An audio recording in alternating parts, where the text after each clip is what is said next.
حان الآن موعد مراجعة فيلم الملحد، فيلم القص واللزق، فيلم الأفكار الكبيرة قوي بأكتر طريقة سطحية لعرض الفكرة نفسها. والسؤال هنا، هو احنا مع عرض فيلم زي ده ولا مش معاه؟ اصل احنا لو معاه كنا سبناه زي ما هو كده من غير ما نقعد نقص ونلزق فيه، ولو مش معاه كنا منعناه اصلا من العرض.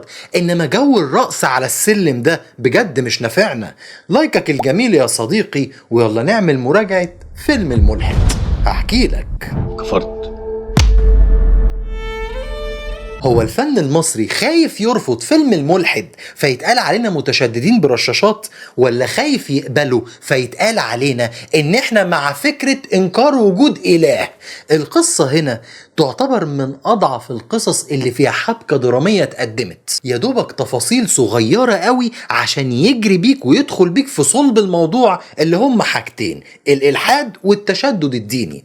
وهنا تيجي اول نقطة ضعف في الفيلم. بلاش يا حافظ، عايز اطبق شرع ربنا لكن احنا بنطبقه. الفكرة كلها المفروض جاية بتتكلم عن الأسرة اللي خرج منها ابن كافر بوالده، والأب متشدد دينيا خوفا من المجتمع كله. فلما حضرتك تسيب الأساس وتجري على النقطة الجدلية في الموضوع، يبقى هنا انت ما بتقدمش فن ولا ده فيلم أصلا، ده هنا فكرة انت بتفرضها على الفن المصري في صورة فيلم. ابوك عايز يعمل لك جلسة استدامة، عايز يقتلك.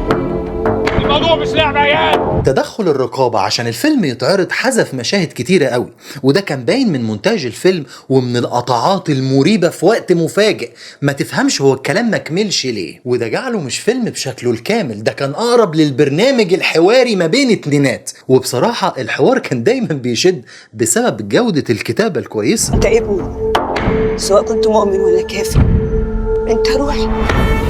اللي وصل لي ان الفيلم جاي بيتكلم عن التشدد الديني اكتر ما بيتكلم عن الالحاد، وانا كرجل عاقل لا طبعا هكون مع التشدد الديني ولا هكون مع فكرة عدم وجود اله، الا ان هنا الفيلم جاي بيقول لك انك لو مشيت ورا عقلك هتوصل للالحاد، وان الايمان معظمه نابع من القلب، مع ان ربنا في كل اديانه كان دايما بيتكلم بصيغة العقل للانسان.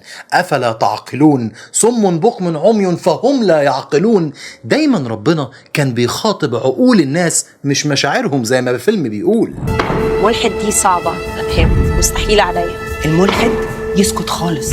والأقرب هنا هي نهاية الفيلم اللي مش مفهومة أو ملهاش معنى كبير للقصة أو للقضية، لأن هو نهالك الفيلم بحاجة ما ردتش على أي تساؤل، وكأنه رمالك الفكرة وطلع يجري وسابها لك زي ما هي أنت وعقلك وفكر زي ما تفكر. تعالوا بقى نروح للأداء التمثيلي لكل اللي مشاركين تقريبا، ويا ريت أنت تروح تعمل لايك للفيديو لأن الفيديوهات دي بالتحديد ما بيحبوهاش سيادتهم.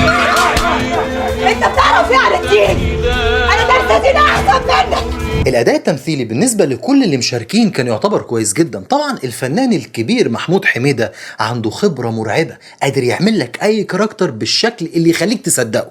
أما الفنانة صابرين وهي اللي بالنسبة لي الأمتع للمشاهدة لأنها قدمت الدور بكفاءة عالية قوي وكانت المفضلة بالنسبة لي في الفيلم، إلا إن أحمد حاتم هو زي ما هو بيقدم نفس الشخصية بنفس الأداء التمثيلي في كل أعماله تقريبا بالتحديد في السينما. أما الفنان حسين فهمي فهو كوميديان العمل بأكتر من معنى، وارجع اقول لكم ان الفنان حسين فهمي كان بيقوم بدور الدين الوسطي في الحكاية، ولكنه لا حل ولا ربط برضه. حافظ يا اخويا، انت بتتكلم على جريمة قتل.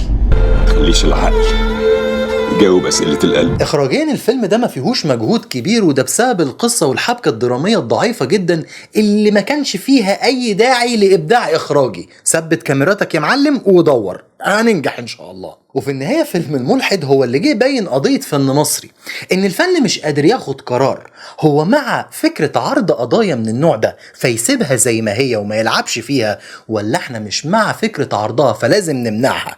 انما الفن المصري قرر يرقص على السلم، ياخد الفيلم يقطع منه شوية وينزله، فادى رسالة لا هي مفهومة ولا هي واضحة في السينما. وانا تقييمي للفيلم ده هو 5 من 10، لان برغم كل العبث اللي ظهر في الفيلم الا ان اسلوب الجراءة والكتابة الكتابة نفسها كان يعتبر كويس قوي، ولكن يا ريتنا كنا بنستغل الكتابة الكويسة دي في حاجات تنفع الناس أو حتى تنفع الفن نفسه.